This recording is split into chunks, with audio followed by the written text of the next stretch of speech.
a warm welcome to everyone from all over the world. We have quite a nice audience for August. Again, in Europe, it's very quiet in August. We're coming back to work after vacations, but still usually a quiet month. But we have also a global audience with us. So welcome to this first River Cities Network presentation. Since a few months, we had a bit of a summer break, but now we are rejoining at the end of summer, and we are really happy that Dr. Xiaomei Zhao and her team are willing to present their project in Shanghai along the Wusong River. And the title is Urbanizing Histories of Waterways, Personal Stories and Shared Memories Along the Wusong River in Shanghai. I'll do just a very brief introduction. So Dr. Xiaomei Zhao is from the Department of Cultural Heritage and Museology at Fudan University in Shanghai. Her background is in heritage studies and architectural history, and she's doing very interesting work in, among others, in Southwest China with minorities, but that's not really the focus for today. But also the team is doing very interesting ethnographic work along the Wusong River. They will tell us much more about it. And Xiaomei, the floor is yours. And if you can also introduce your team, that would be great. Thanks. We usually have about half an hour for presentations. Can be a bit longer, 40 minutes or so, up to 45 minutes. And then we'll have a discussion with the audience. Okay. Okay, thank you, Paul. Yeah, thank you. Sorry, one more thing. We are recording the presentation. Okay. And we usually don't record the discussions. Is that right, Satya? So yes, that's correct. So someone remind me to switch off the recording when we start the discussion. I usually forget. Okay. Sorry, Xiaomei. Please go ahead. All right.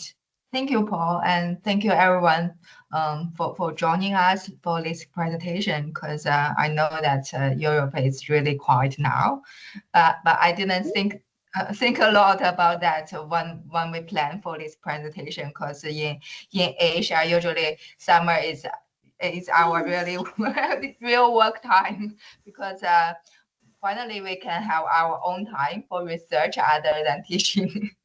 So it's a totally different world. So I'm very happy to present my team and also some of our research here. So if you look at the website of our team, it's called the Interpretation of Wusong River Remembering, Reconstruction, and Revitalization. So it's our research focus on Wusong River in Shanghai. We want to show different stories from different perspectives, especially from previous presentations in our network, I think, because all of our team members are trained in the background of humanities other than engineering or like social sciences. Although I'm also work in the field of anthropology, which is also part of social sciences, but still it's like our main purpose of the research is still on the more on humanities. But there's another side of our research, because most of our team members are from our own department on cultural heritage. So for us, cultural heritage is applied humanities. So it's a little bit different from history, only like pure history studies or other humanities. So we try to combine our research with the real world, with the local communities. So that's some background of our research, and we are very happy to have I'm really sorry that I mistype one of our team members' name is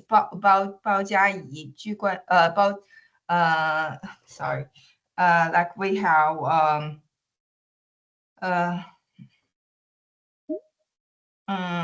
we have Bao Jiayi, Ju Guanyi, and Zhou Yiwen in our presentation today. So they will introduce themselves more before their own part. So here I'm just show a little bit background of our team and research. So when we Shanghai is I think everyone knows about Shanghai, at least have some like imitation like images in their mind when we talk about Shanghai. But and also it's a city by the rivers, so people will think of the river and the urban landscape immediately when we think of Shanghai. But still, we talk about Shanghai and the rivers in Shanghai. In our mind is these monuments, kind of monuments, and a stereotype of Shanghai. But even for the government, they are now focusing on the planning of the rivers and the creek. But still, they only focus on the big rivers. But for us, we want to show different sides of Shanghai. So we from previous research, we can see that we have. We have different perspective of the image of Shanghai. So in the late 20th century, we have very important two important books about Shanghai. One shows about the fancy part, the modernity of the city. But the other one, Beyond the New Lights, we can see this is also a city of everyday life, grounded in the experience of ordinary citizens rather than the digital urban spectacles often associated with Shanghai. So here we want to show different narratives and convince these different narratives to the public under the title of cultural heritage. So we don't want to talk about only in line with the merely official discourse, but also the stories of ordinary people. And we want to discuss that what does heritage or history mean to the city, to its people, and also our shared future. So for us, we choose the area still in the city of Shanghai, but not very central located. It's on the northern bank of Wusong River. We still have a lot of small waterways remained, and because of the slow urbanization initiated by Chinese since the early 20th century, but still we have seen the urbanization, the slow urbanization since the late 1970s, which means that we still can collect a lot of oral histories, oral stories from the local communities. So here we have our methods. It's interdisciplinary methods and interdisciplinary perspectives, because we consider cultural heritage as a way to look into the history for the purpose to tell different stories for the future. So we try to connect cities, river, and the people through the stories of urbanization and urban lives. So that's all I want to share for now. And first, I would like to invite Bao Jiayi to talk about the urbanization process in the history. Thank you. Okay, I'm here. I will just share my slide. Wait a minute.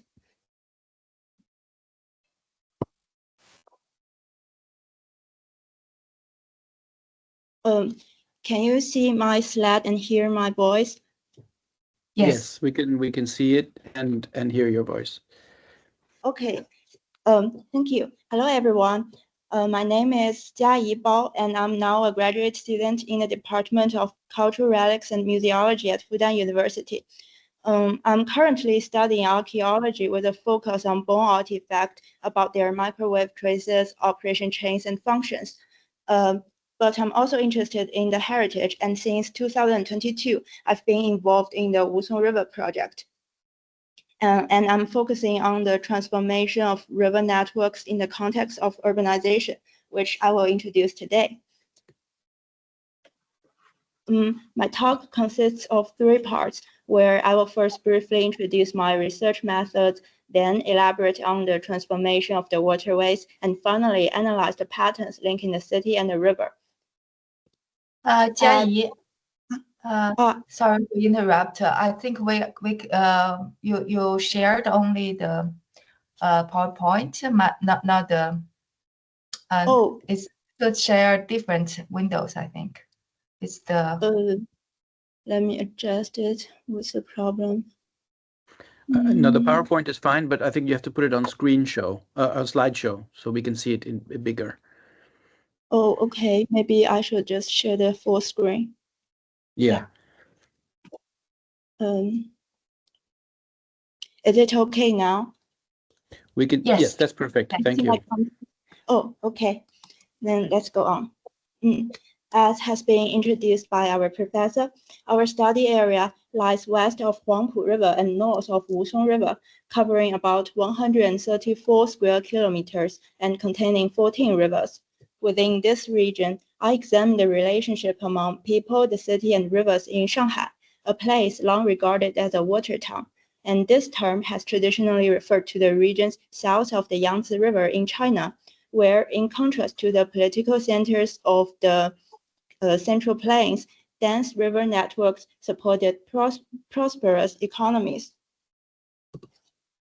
I will not go into the analytical framework here, but as we proceed, I invite you to pay attention to how the functions of rivers have changed over time. These functional shifts were driven by urban development and in turn shaped the ways in which people managed or modified rivers, ultimately influencing how rivers were perceived in urban life. This intertwined history of rivers and the city can be divided into 5 stages. Before the onset of urbanization, Shanghai already had a thriving silk industry and vibrant commercial activities.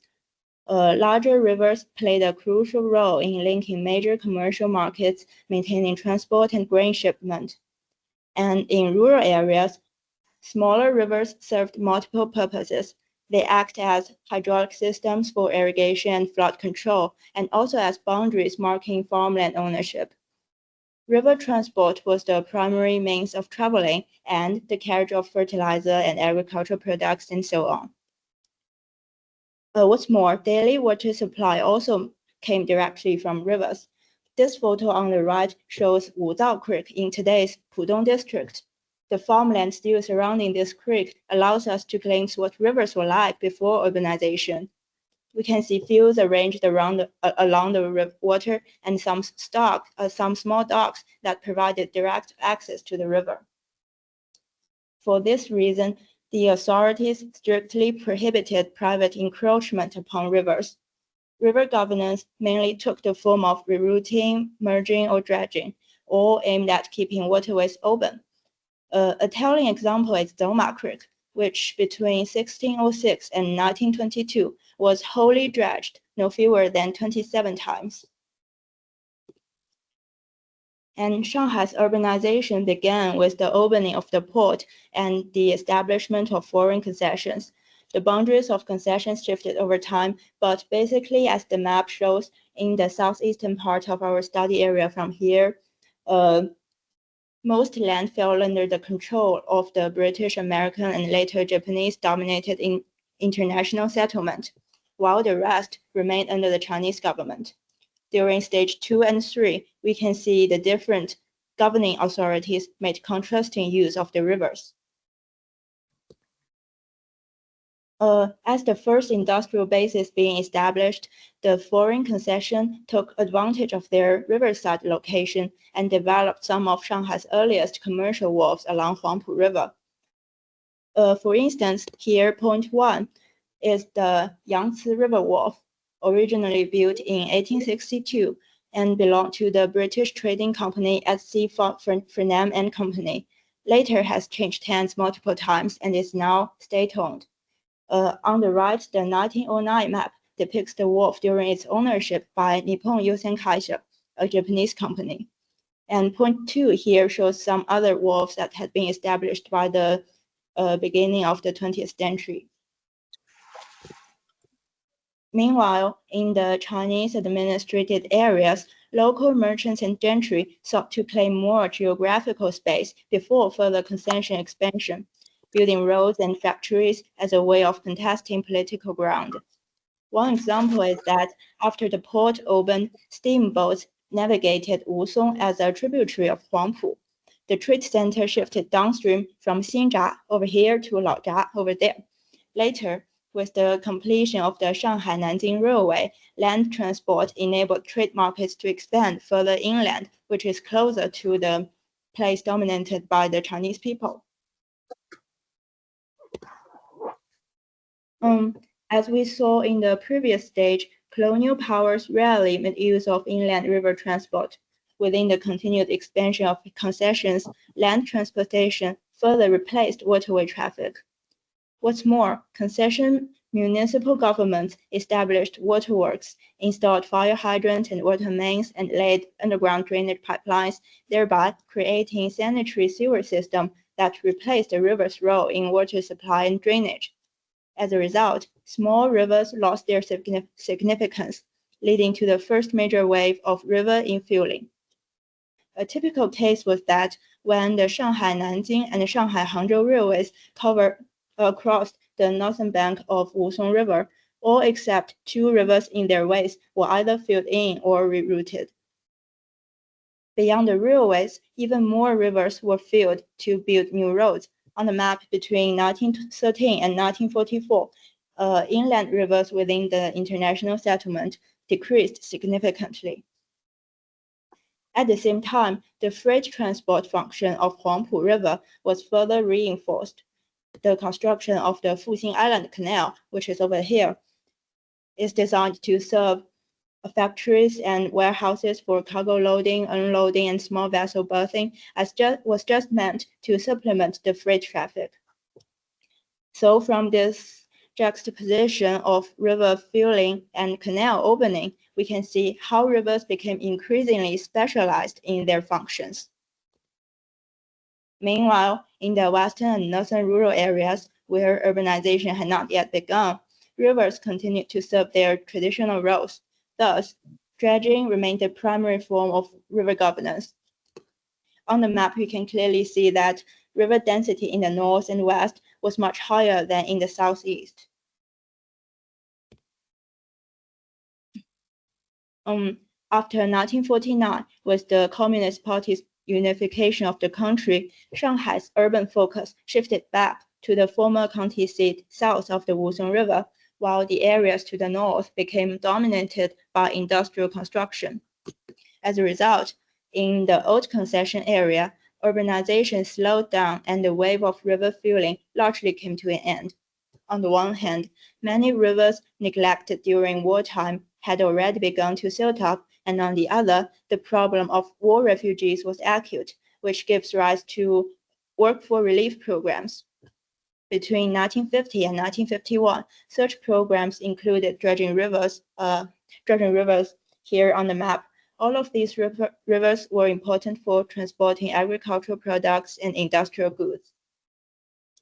While the old urban districts stagnated, 3 new industrial zones rose to prominence, which are the red dots. In these areas, both railways and rivers became vital transport routes. For example, in 1957, to support the development of industrial zones, the Nanhe Railway line was constructed, running parallel to Zoma Creek, and the ship routes were replanned. After 1958, the urban expansions concentrated on the peri-urban zones in the west and north. As shown in this map, the dashed lines are the rivers filled and solid ones straightened to create more construction land.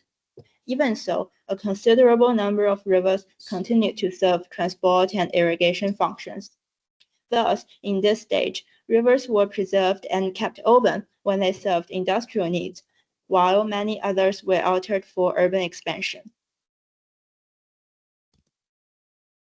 When time comes to 1980s, Shanghai's urban development shifted towards the suburbs, accompanied by a rapid population increase. As the rural areas were fully transformed into urban space, housing projects and road construction triggered the second major wave of water infilling. As shown in the three photos on the left, river banks were hardened and river courses were permanently fixed in place. Conversely, from this stage onward, rivers within the city were no longer filled in. The photo on the right shows a present-day construction site alongside the riverbank. And with the gradual relocation of industry away from downtown, the factories that had once clustered along the bank of Huangpu River underwent transformation. Things like textile mills, power plants, waterworks, and other factory buildings, together with their infrastructure, were preserved as part of Shanghai's industrial heritage landscape. At the same time, numerous wharves and warehouses were repurposed into art spaces, museums, cafes, and venues for public activities. Entering the 21st century with an increasing emphasis on water quality, rivers began to assume new roles. They became not only integral elements of the urban landscape, but also renewed spaces of everyday leisure for citizens. Today, the sight of cargo vessels, ferries, and sightseeing boats sharing Huangpu River illustrates how rivers once again participate in urban life with diverse functions. Looking back through history, we can see that the relationship between rivers, cities, and people has been in constant flux.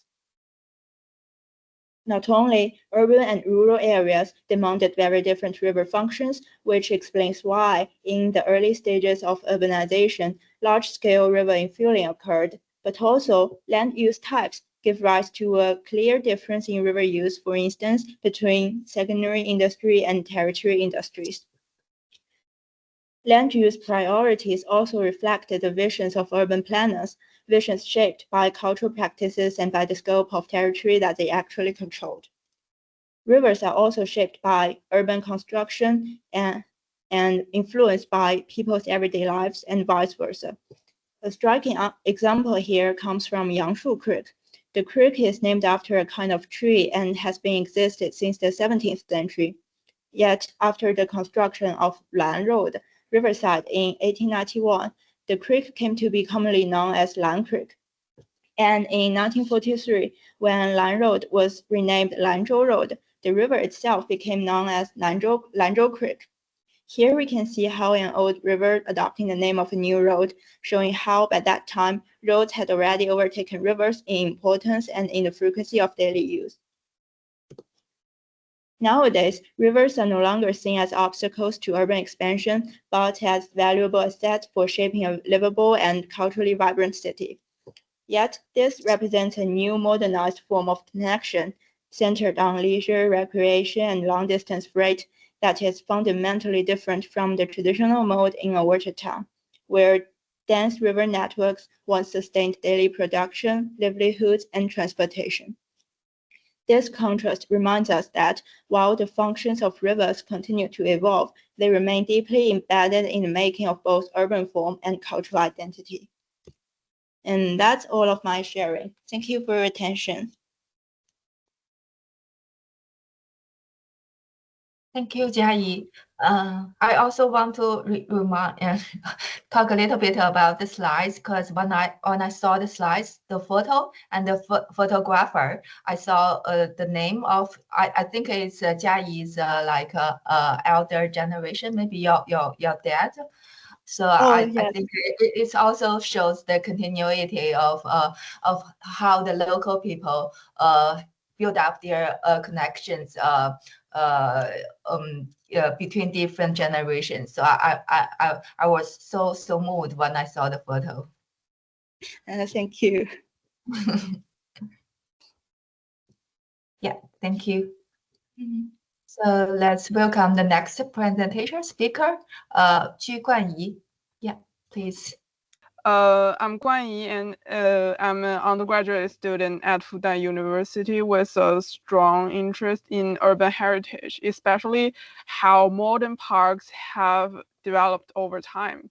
And I'm especially interested in how dense networks of rivers, once used as canals and drainage in agricultural villages, has been transformed into water bodies in urban public green spaces over time.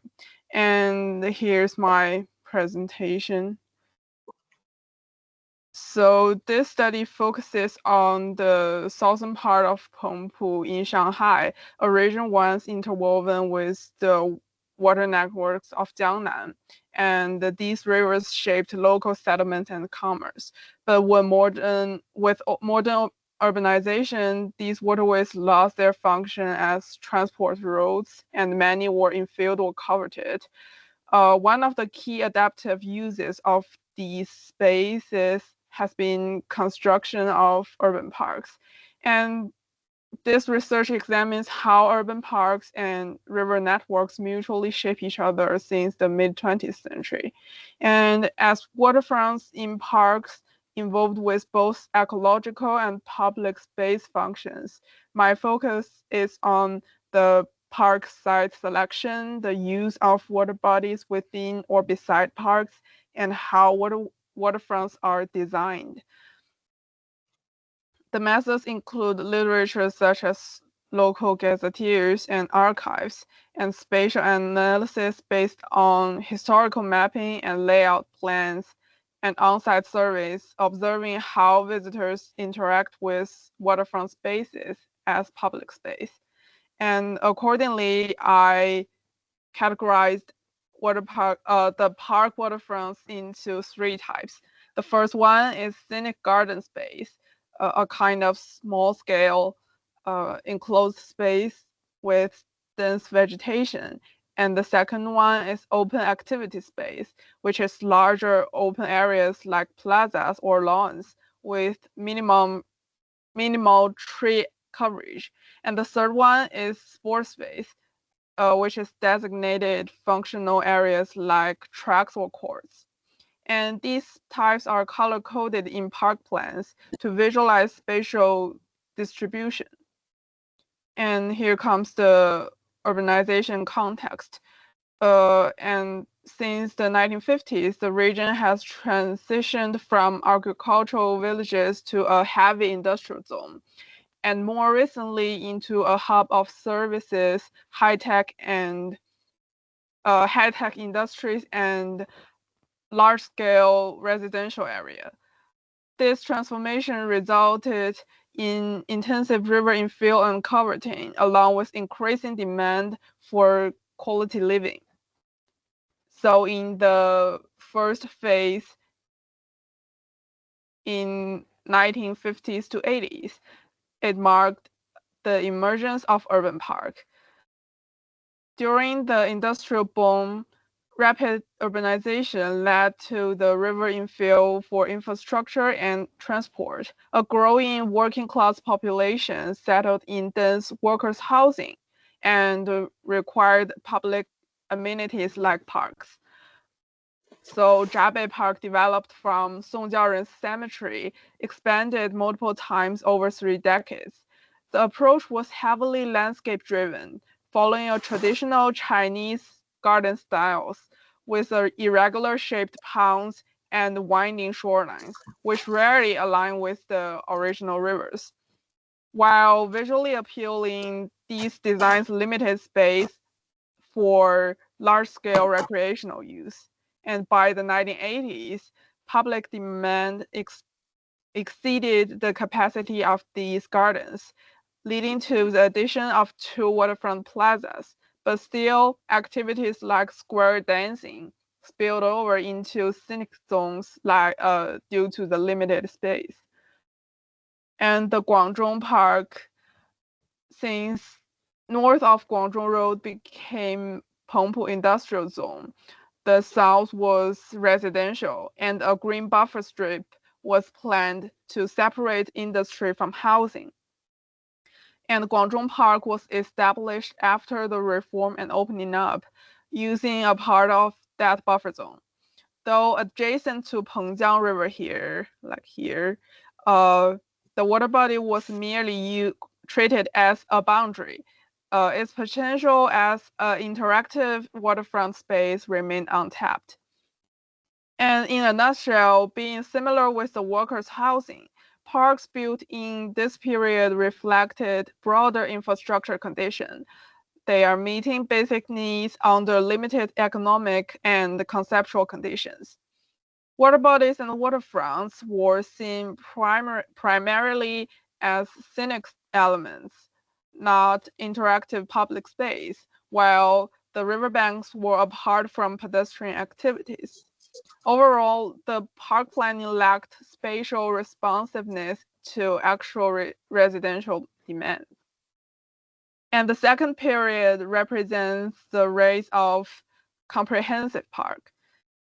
The 1990s brought a second wave of rapid urbanization to Huangpu. Residential and commercial areas expanded, rising the population and diversifying leisure needs.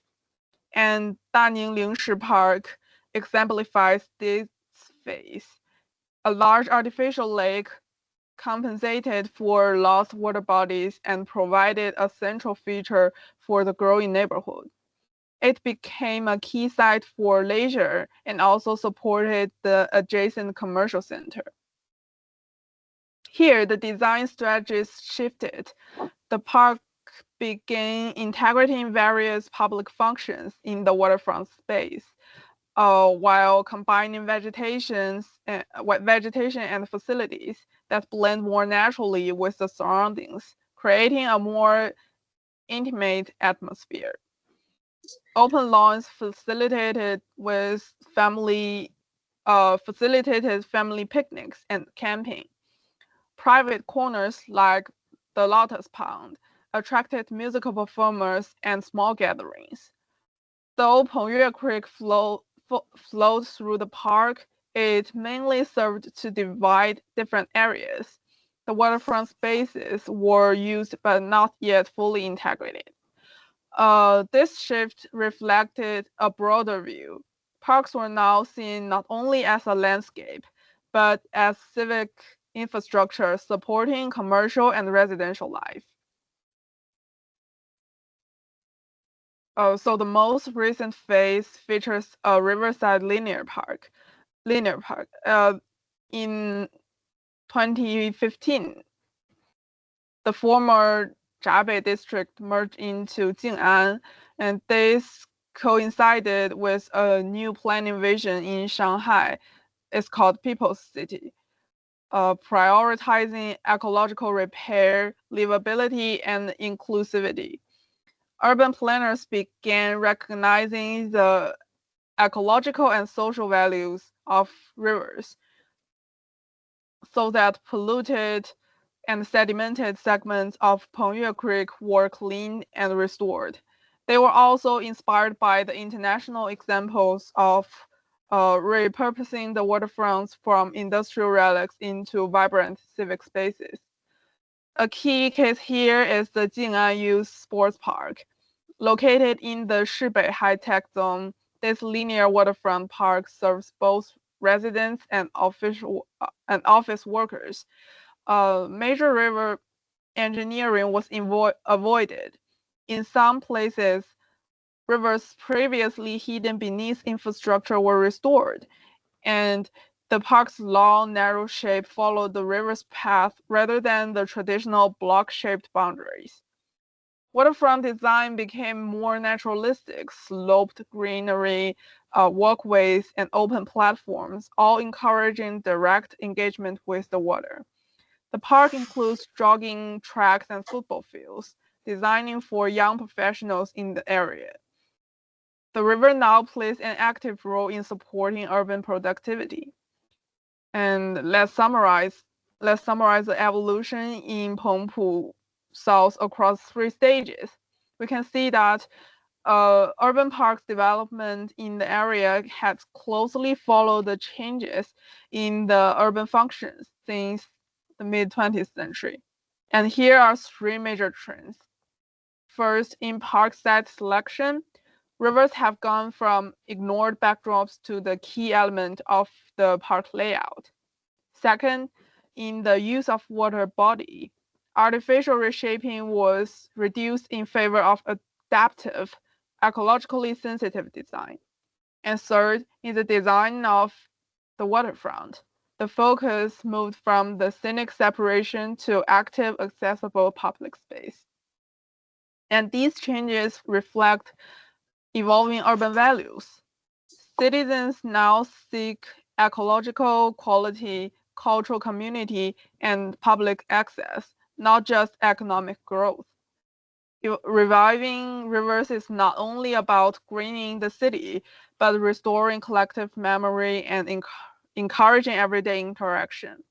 Today, southern Huangpu's rivers are no longer buried beneath concrete, and they are being reactivated as ecological corridors and public spaces, bringing a new rhythm to the city. Yet the challenges remain. The current Pengyue Creek looks very different from the rivers of rural towns in the mid-20th century, and the industrial relics from the 1950s to 80s remain disconnected from the water. How can cities better harmonize nature and development? How can heritage be more meaningfully integrated into urban life? These questions deserve our continued attention. And that's all of my sharing. Thank you.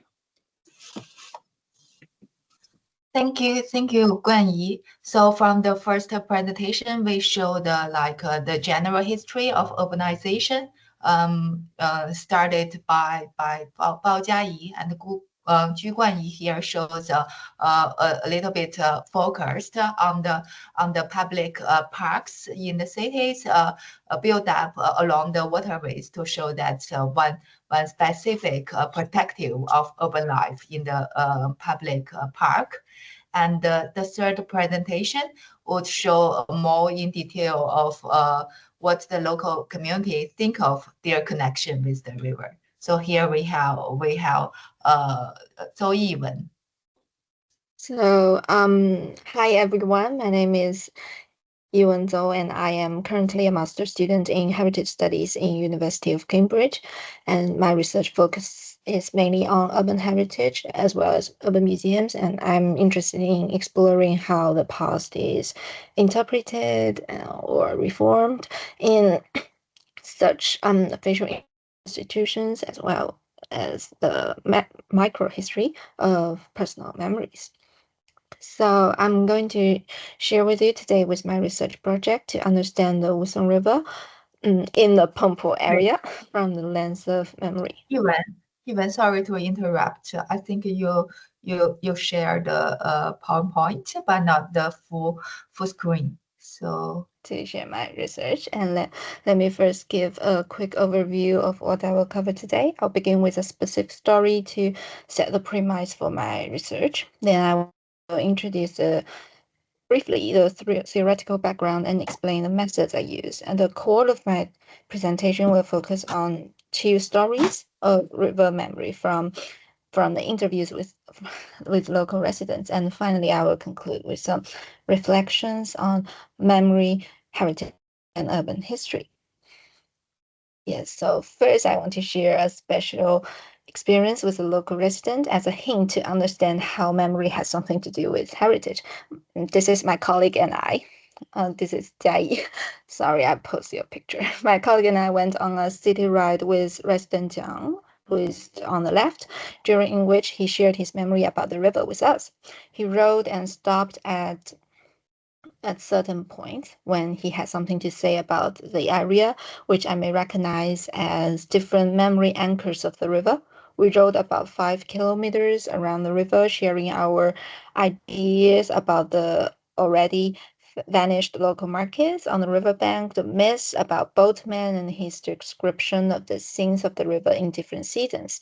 By his memory narration, we could easily see a layered landscape of the river, of the past and present of the river. The ride is itself producing new river memories between us, and now I'm sharing it to see if we can continue to if this memory can continue into the future. I hope this story sets a premise for my presentation that personal memory can somehow be linked to heritage. And to situate this research in the academic world, it's worth noticing the wider debate on memory and heritage. Traditionally, heritage studies have emphasized collective memory and official narratives, like how nations and institutions construct history. Sometimes we may think that the turn of personal memory have arrived, but it's just like the individuals talking about the official histories. They are not talking about their memories, their micro histories. So yes, there has been a shift towards recognizing individual memory as equally important, but how? So yes, so my idea here is to like treat personal memory as a method to understand the past rather than repeating the macro history. Yes, so so I need to like collect the personal memories to think about firstly how what is the content of it and how the interviewers, how the individuals talk about it. So oral history is the first method I chose. Definitely, it's a common and useful way to collect personal memories, and I conducted focus interviews within the local community, often as a group interview in the community center of Huangpu area, to let interviewees have a cozy atmosphere while providing interactive details about river heritage. In total, I interviewed 9 local residents who were born and raised in the Huangpu area, and among it's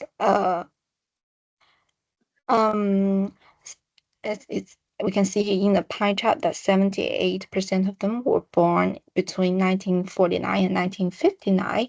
That's to say they're in their 60s and 70s now, and the rest of them, and the rest 11% were born before 1949, which is the foundation of New China, and another 11% between 1969 and 1979. So I may think about that. The memories I collect is just the memories of this generation. They have their characteristics of this certain generation of how they narrate their memories.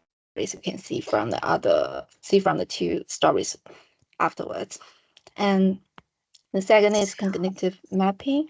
It's a way to show how the painter perceives, organizes, and understands the river heritage and its surrounding elements. This mapping method is different from copying the official or formal maps. Rather, it is composed of personal experiences, memories, and even emotions about a certain landscape. So yes, these maps help us to see the vanished heritage elements that no longer appear in today's landscape, and they showcase a spatial relationship of each element around the river. And yes, so my first finding is the time anchors of personal memory, and we can see from the former 2 presentations, researchers or formal official histories give their time framework for the river analysis, so river heritage analysis. And here, the time anchors chosen by the individuals also give a micro time framework given by the interviews on how they perceive the river heritage. Unlike calendar years, which recognizes each year and each day equally and evenly, local residents have their own understanding of time.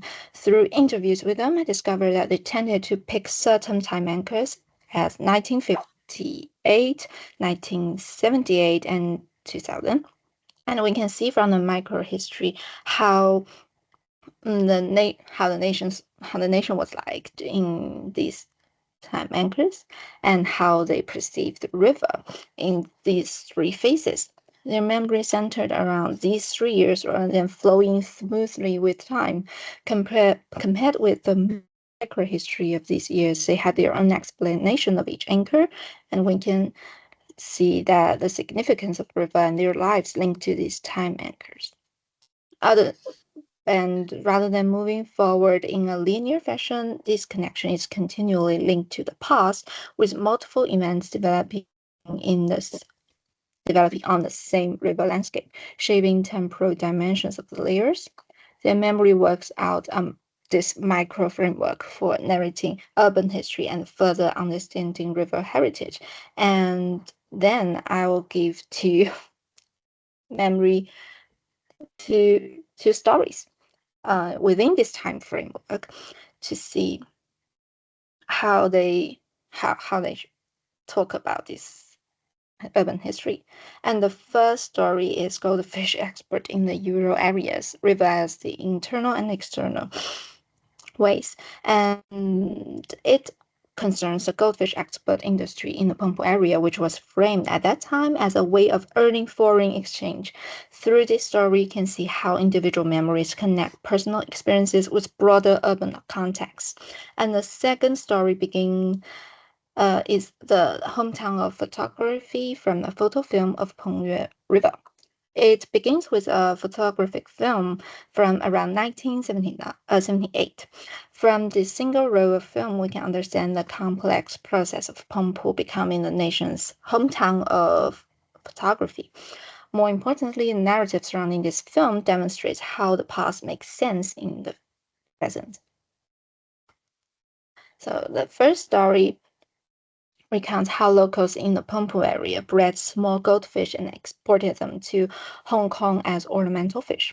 This narrative begins in 1958, corresponding to the first time anchor mentioned earlier. Between 1959 and 1961, China experienced a 3-year natural disaster, yet the narrator emphasized that even under such circumstances, the goldfish has to be fed, sometimes with compressed biscuits or even egg yolks, while people themselves stayed starving. Their accounts conveys a sense of pride, framing their efforts as a form of foreign exchange generation, while they're just like feeding goldfish. This story complements our understanding of the supply chain in Huangpu, portraying it not only as officially labeled a site of agriculture and vegetable supply base, but for Shanghai, but also connected to export trade in Hong Kong. And more importantly, it illustrates how this generation situates themselves within the broader urban history. That's just this generation. Individual sacrifices are rationalized as contributions to the collective.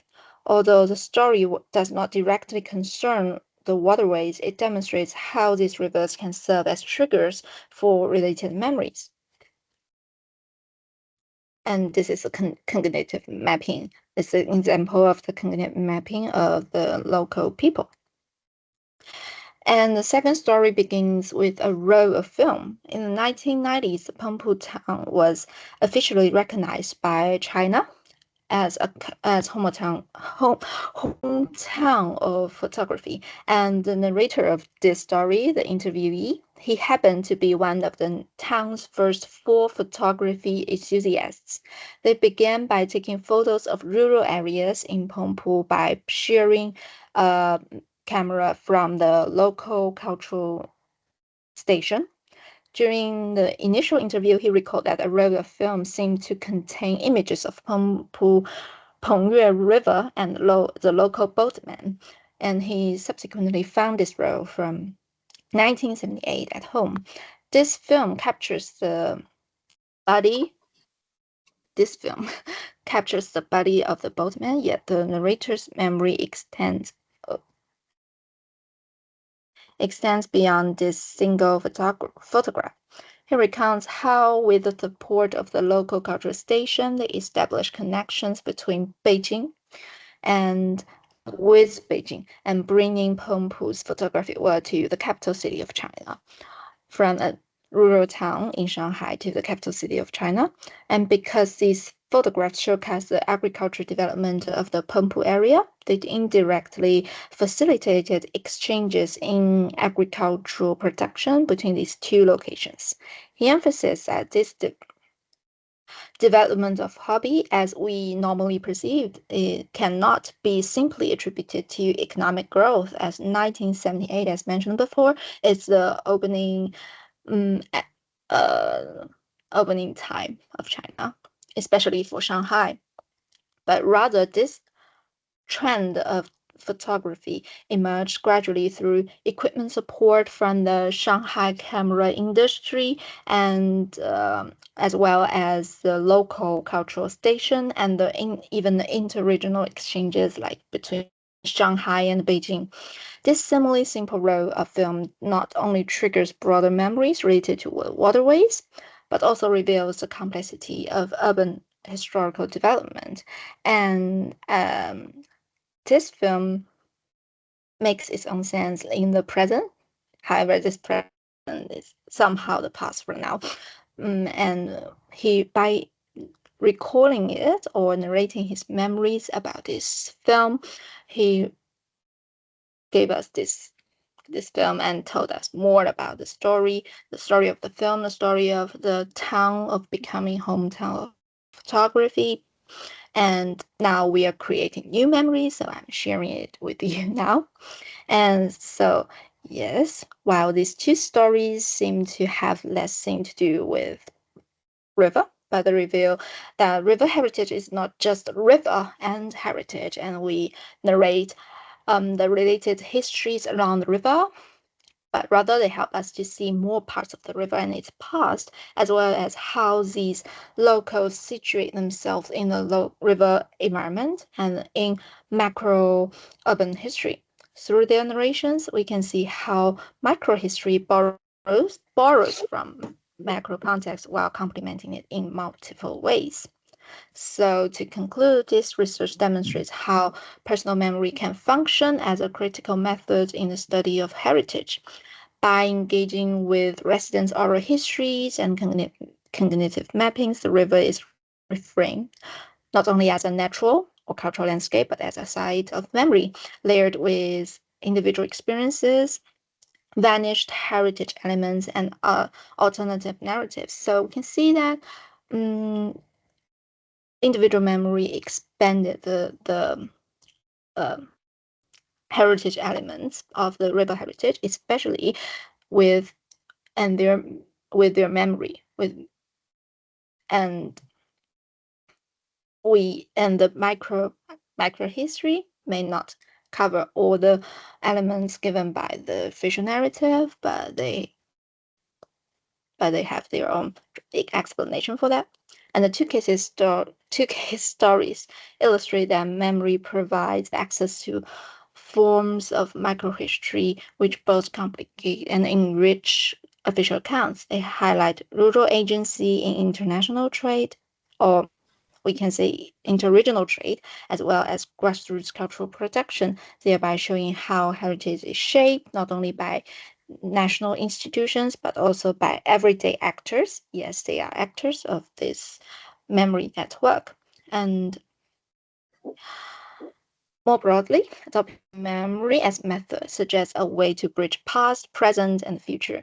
Memory narration is itself reproducing new memory and thus rebuilding connections between the river and the community.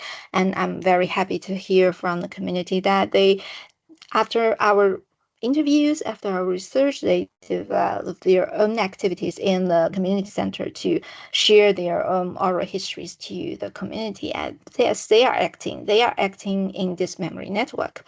And further, memory narration, it is itself producing new memory. By narrating memories in a public space, it promotes the spread and publicization of personal memory. It further allows us to recover the overlooked voices in dominant narratives and foreground the dynamic interplay between humans and their environments in the making of urban history. And so we can say that the narration supplements official narratives with a more daily and extensive perspective on the perception of the past.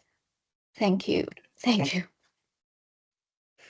Thank you so much, Zhabei and team. This was, indeed, you went on longer than usual, but the presentations were so interesting. I didn't want to cut them off. They were, I think, you gave us a real nice historical overview, not just of the Wusong River, but also the overall urban context. And then the last discussion on memory was also fascinating. I'd like to thank Dr. Zhabei and her team for giving these very nice presentations. And I'd like to thank all of you in the audience for joining us today. And I hope to see you all soon for our next presentations in the River Cities Network. And yeah, it's always a pleasure to see you all again. Thank you, Paul. Thank you, everyone. Thank you. Thank you. Thank Thank you. you. Thank you. Bye.